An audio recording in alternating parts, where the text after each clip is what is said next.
Hello everyone from the Coherence Meditation Gym, and if you're watching this on YouTube, I encourage you to come to the Coherence Meditation Gym. We are doing this meditation this upcoming Saturday, and if you miss this opportunity, there's always an upcoming meditation. We meditate about 4 times a month as of now, and we have been doing the Blessing of Energy Center series, and we are now on number 11. So this is an explanation based on Dr. Joe Dispenza's explanation. I have to share that I am not a Dr. Joe Dispenza trained facilitator. I am, though, a Heart Math certified coach since 2016, and I love coaching people with the Heart Math system and other modalities. And I'm also a Dr. Joe advanced student, so I am very passionate about this work. And I'm also, by the way, a quick announcement, because I'm really excited about this. I just officially found out this weekend.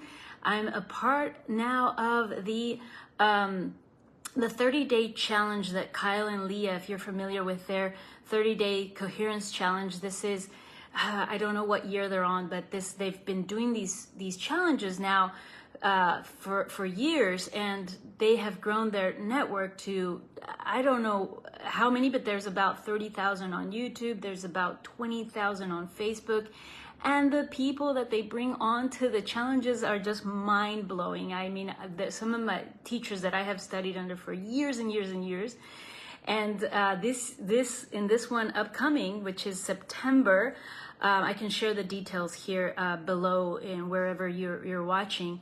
But Bashar is one of my teachers that I've had since 2010, and he's a little bit, not as mainstream known, but he'll be a part of it too. So I am like extremely honored and excited to facilitate a meditation during the 30-day challenge. It will be around October, and we will be using the Global Coherence app. So I won't get into those details right now, but I just wanted to start planting the seeds and just share my excitement, because it'll be a global coherence that I'll be leading. So I'm extremely honored for that. So let's get into the explanation of Blessing of Energy Center 11. So this is based on Dr. Joe's explanation. What I do is I take notes. I listen to it, take notes. I try to keep it as the integrity of his explanation, and I might add a few things here and there based on my experience or based on the interactions that we might have here if you're here live. And but the purpose is for us to prepare for, to better know what we're doing as we do the meditation together on Saturday. That's how these explanations started, because I really wanted us, as we synchronized in meditation, to understand what we were doing and just to have a deepening of our practice based on Dr. Joe's explanation. All right, so this one is extremely exciting. It's I know it's the newest one, Blessing of Energy Center 11, Blessings from the Brain. We just did Blessings from the Heart last Saturday, and so this one is the sequence, 10 blessings from the heart, and this one is 11 blessings from the brain. And this explanation is one of the longest ones that I have gone through in Dr. Joe's. It's about a 17-minute long explanation. So he goes in detail into some of the physiology, and actually gives examples of the different the chemistry that happens in the brain. So it is a bit technical, so bear with me. And if you're watching this live, it'll take a little bit longer than usual. If you're watching this as a recording, maybe you want to take some notes if you want to. Maybe you want to pause and rewind, because it does go into some technical things that we're not maybe as used to listening to, or like getting into like the chemistry and the molecules and the names of these things. So okay, so here we go. So we start off, he starts off by saying that, yeah, as we know, knowledge is the forefront of experience, and the more knowledge we have, the how becomes a more practical and easier because we can assign meaning to what we're doing. And we go into the act with a certain amount of intention that switches our prefrontal cortex, and now we're actually producing a greater outcome. This is the power of knowledge applied. Some of the research that has been done in the University of California in San Diego has shown that there is a direct correlation between the power of intention and the chemistry that the body manufactures when our brain and our body are in the right state. So we know that, gosh, we do this all the time, with our other meditations, and that again, this is the purpose of getting into these explanations. And sometimes when we listen to it at a certain time, something clicks. Something when we read it, sometimes when we read it, another part clicks, and sometimes when we listen to somebody else saying it, something else clicks. And so this is, part of just creating this model of understanding. Dr. Joe says that a lot. But then, then we go into the practice with intention, and we just have it increases our chances of creating an actual, our brain will manufacture something when we're in the right state. Okay, so then they have been working diligently in the research to measure the effects of intention. That's super exciting. It's really exciting, this one, because we know in this work, but now the research shows that our intention really truly creates an outcome, and it can be measured. And we know now by seeing, testimonial after testimonial, and if we watch Source, the movie, outcomes are produced. And we're just so blessed to have the guidance and have all these, we're not only basing what we're doing with faith alone, which is extremely powerful, but there's evidence and there is know-how. And then if we follow the steps, we create better and better outcomes. And I think it's just exciting that we're accelerating this, our changes, our shifts. Okay, so they've discovered is that when we have a conscious intention to release a certain chemical, a certain molecule to signal a certain gene to produce a certain protein without any knowledge about the particular formula of the chemical, of its structure, its atomic weight, or even how to consciously make it, the data shows that the intelligence in our body somehow responds and makes this exact substance. In other words, when we are in the right state of mind, our autonomic nervous system knows how to manufacture the exact chemical equal to the intention, to our intention. And this intention is information. So this is how powerful we truly are. And this is extremely exciting. And how amazing that our intention and our power can be actually measured. So we don't have to consciously know how to make a molecule. We just have to focus our attention with intention, and the autonomic nervous system receives this intention as information and gets to work to translate this information into chemistry. This intelligence receives the intention as information, and it fulfills the order as information. It fulfills the order, and when the orders are equal as to something that is real, and it exists or is manufactured by our body, they have discovered that there is a change in a person's biology. So I know this this part here speaks to, and if we watch Source the movie, he goes into detail into the different studies that were done about the specific molecules. He'll give some examples here, but about the ones that actually exist in the body and versus some that do not exist in the body. But what he's saying here is that, you know, when we have that intention and the body already knows, we don't have to specifically know, it just needs to exist in the body in order for the order to be fulfilled. So to begin with, he wants to talk to us about the pituitary gland. So it's been known as our master gland, and it sits behind the lower part of the forehead, and it's located in the front center of our brain. The pituitary gland is intimately connected to the most vascular part of our brain.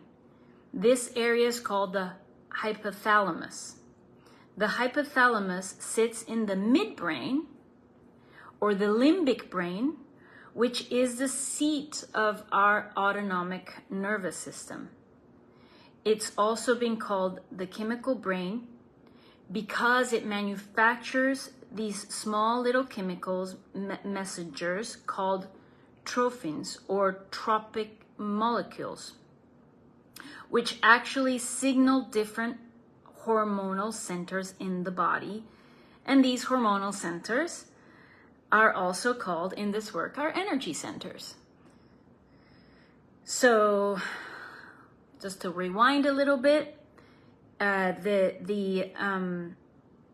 pituitary gland is directly connected to the most vascular part of our brain. This is the hypothalamus. The hypothalamus sits in the midbrain, or the limbic brain, which is the seat of our autonomic nervous system, also called the chemical brain, because it manufactures these small little chemical messengers called trophins or tropic molecules, which actually signal different hormonal centers or our energy centers. Basically, that part of the brain is connected to all the energy centers, and it produces chemicals. So now, for many years, science has isolated these particular trophins, these signaling molecules, and have called them neuropeptides or peptides. So he's saying, without getting into too technical, but I think there is some technicality to this because it's really, again, bear with me, and this explanation, again, it's quite technical, but I think it's, again, beautiful for us to really understand what we're doing. They are actually short chain proteins. And if we remember in high school biology class, that proteins are made of amino acids. Now, human beings need 22 different amino acids to serve as building blocks to manufacture different types of proteins. In each one of these 22 amino acids is different than the other. So each one of these 22, they're all unique. They're all different. Our body is a protein-producing machine. And proteins are responsible for the structure and functioning of our body. We can say that the expression of proteins is, in fact, the expression of life. I'm going to pause there for a moment. That's a lot to take in, but we can take a breath and continue going. So now, the individuality or uniqueness that separates one protein from the other is determined by the sequence of these amino acids and how they are organized into a particular order and length, or the number of different amino acids that make up this particular protein. Okay, they're all unique, they're all different. They're vary in length and also in order. So the individuality of the protein is determined by two things: the sequence and the length. Let's picture 22 color different pearls on a string, and if we can take these different pearls and organize the order in different ways, as we change the sequence of these individual pearls, we change the proteins.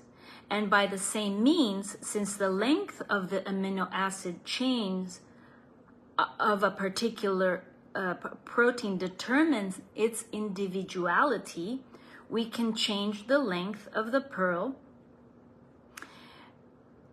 and the total number of these amino acids, which are the building blocks of proteins, and we can change the individuality of this protein. For example, collagen. Oh, we love collagen. Women especially, we love collagen. How do we produce more collagen?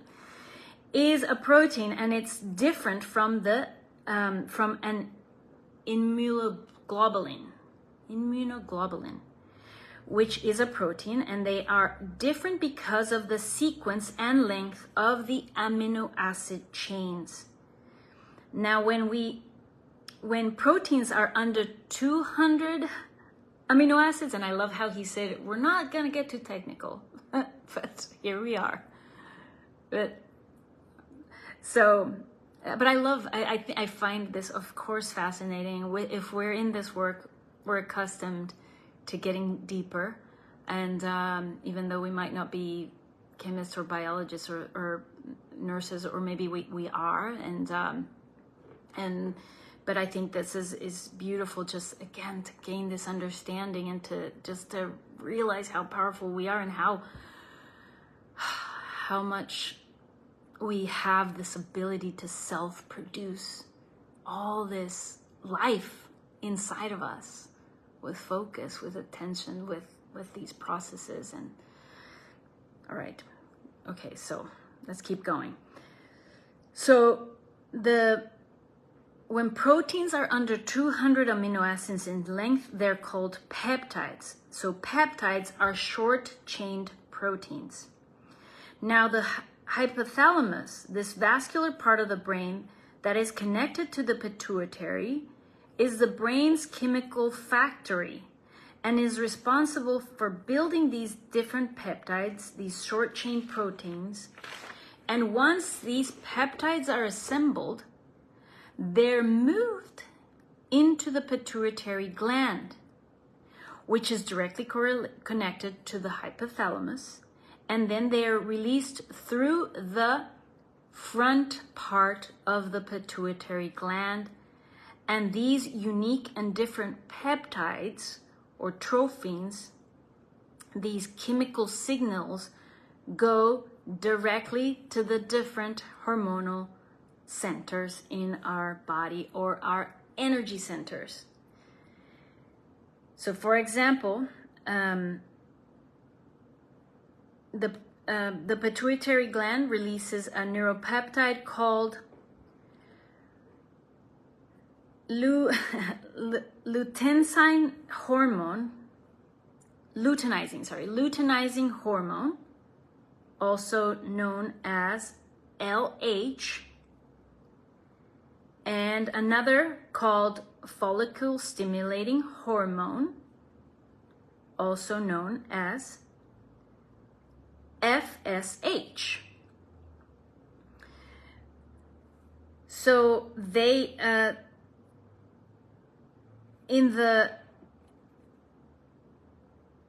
when we produce when the brain produces LH, let me just back up for a second, make sure that I'm saying this correctly, so that these technical words, okay, the follicle stimulating hormone, LH and FSH, follicle stimulating hormone. In the male body, this produces testosterone.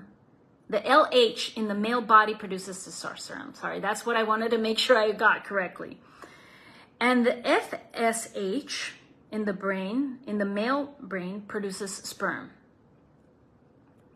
In the females, something similar happens when it comes to the sex hormones. In females, LH produces ovulation, and it produces the release of progesterone.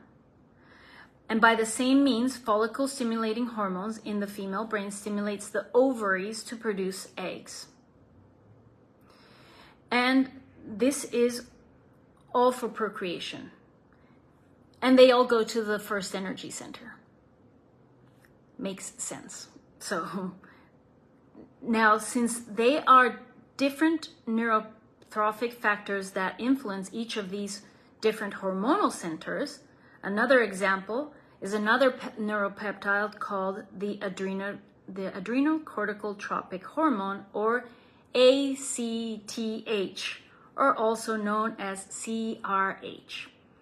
This particular tropin signals the adrenal glands, as it says in its name, to produce different changes in the adrenal hormones like adrenaline and cortisol, which then produce a host of different biological reactions that take place in the body to mobilize energy. So we could think of the third energy center as the resource of energy for the body.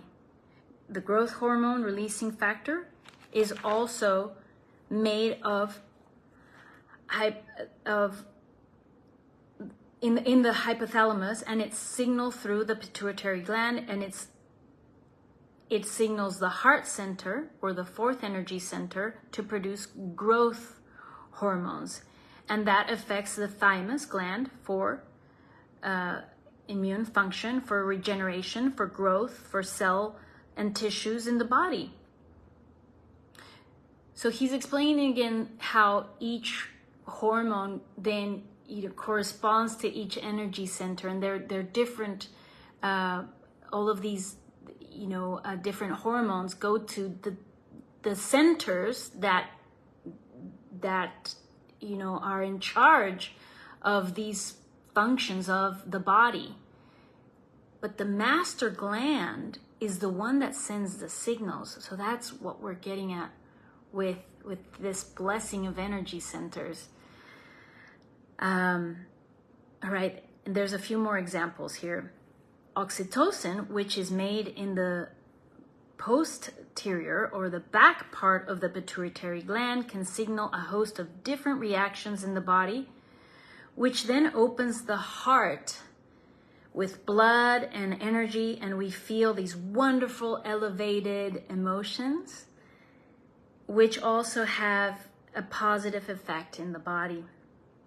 And the last example, the thyroid stimulating hormone, or TSH, is a different tropic that signals the thyroid hormones, or the fifth energy center. This is a different neuropeptide that is made of a different length and sequence of the amino acids that facilitates function in the thyroid, which is corresponding hormones and it, with its corresponding hormones. And so we can see that these tropic factors do have a different effect in the different energy centers of our body. Whew, that's a lot. That's a lot of hormones. That they all go to the different energy centers. But how fascinating, how amazing that it's our pituitary, or our, the master gland, the pituitary gland, where all of this intention and focus and, again, like our intention matters to release these hormones, to create them. And they go, there's an intelligence that knows where they need to go. They go to the corresponding centers that govern the our systems in the body. So in this particular meditation, given our understanding in the power of intention, that intention can cause a chemical release from the limbic brain to the seat of the autonomic nervous system, and that intention can be translated into chemical information that can have biological effects on the body. So it makes sense then that if we put our attention on the pituitary gland, and then we place our attention where we place our attention is where we place our energy.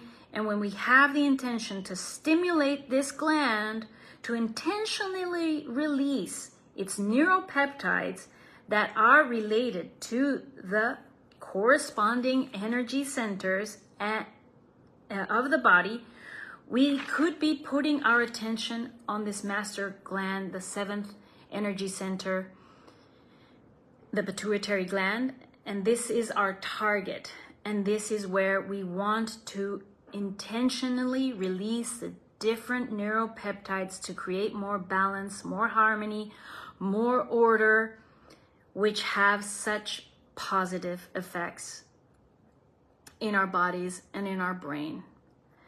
And so in this meditation, we intentionally signal their different molecules from the 7, by the way, we don't need to know the name of them. We just need to know that they actually exist. And for example, if we can have a direct effect on the hormones and the function of the first energy center, so we can connect, so we will connect 7th to the 1st, and we will ask ourselves to feel these peptides being released from the 7th to the 1st. All he wants us to do is just to follow the instructions. That's the beauty of the meditation, of this guided meditation. He's just letting us know what to do. But by understanding what we're doing, again, we will have a better effect into actually having that intention and actually allowing our body to do the work, just being guided to do this work. And then we will work the factors from the 2nd energy center, and we will intentionally release these molecules from the 7th to the 2nd, and then we will move to the 3rd, and we'll intentionally release these particular trophic molecules for their greatest good, and for a 3rd energy center, all along harmonizing each energy center for more hormonal balance.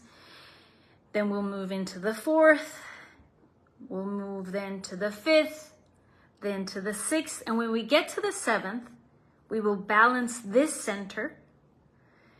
And 7 gets information from the field, from the 8th energy center. We will finish this meditation by connecting to the 8th energy center and allow a new energy, new information, a greater level of order, a greater level of frequency, a greater energy to influence 7 all the way to 6th, to the 5th, to the 4th, to the 3rd, to the 2nd, to the 1st. The intention, of course, is to create more homeostasis as we, more cellular and systemic metabolic balance in our body. And at the end of the meditation, he will ask us to lay down. And unlike previous meditations in the Blessing of Energy Center series, he will allow us to drift off until we decide it's over for us. Except for us doing this together, we will eventually have to come back from it and connect back. I've measured the time. The whole meditation is 1 hour and 12 minutes long. And it's the last 15 minutes of the meditation, roughly about the last 15 minutes, where it's just music, where he's allowing for this time for us to be receiving this information from the field, and then bringing it down to the different energy centers. So just something for us to know that that after he is done with that guided last piece of bringing that energy down from the field, it'll be about 15 minutes until the music ends, and we, as we always do in our synchronized meditations, come back into our Zoom room, you know, and at our own leisure, at our own time, and we're not obviously obligated. If we need to log out, we're always welcome to, but whomever's wanting to stay, share, ask, or just listen in, you're welcome to do so. We're really find that this is one of the missions, because it truly gives us an opportunity to learn from each other, to share our individual experiences, and to, you know, also when you hear other people having an experience that you just had at the same time, and just to sort of, it really enriches.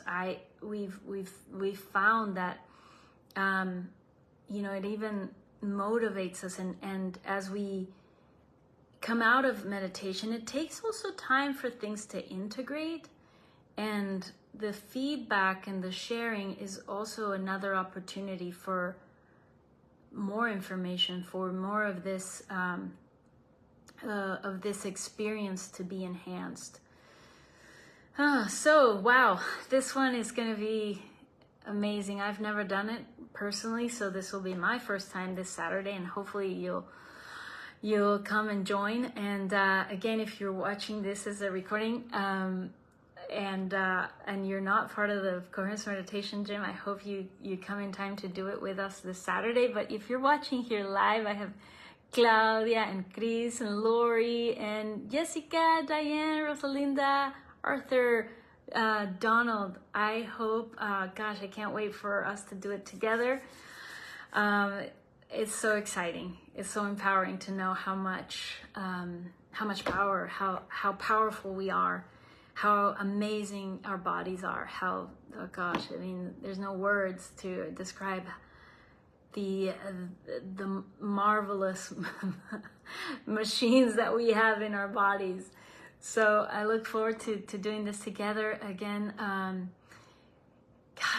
Know that there's resource, there's support here in the Coherence Meditation Gym. I am here as your coach. If you need more, please feel free to reach out.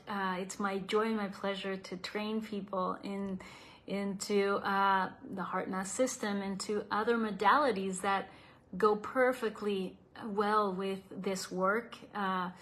We know that if we're in this journey, and we're seekers, and we're in this healing journey, or reaching for, you know, what is the next level of our journey. I truly enjoy and love walking this path with you, and guiding those that need more. So I am here for you, and I look forward to doing this together, and to seeing you around the Coherence Meditation Gym, or any other place where we coincide and share a beautiful heart connection together. All right, till then, I will see you soon, and remember to always come back to your heart. Bye for now.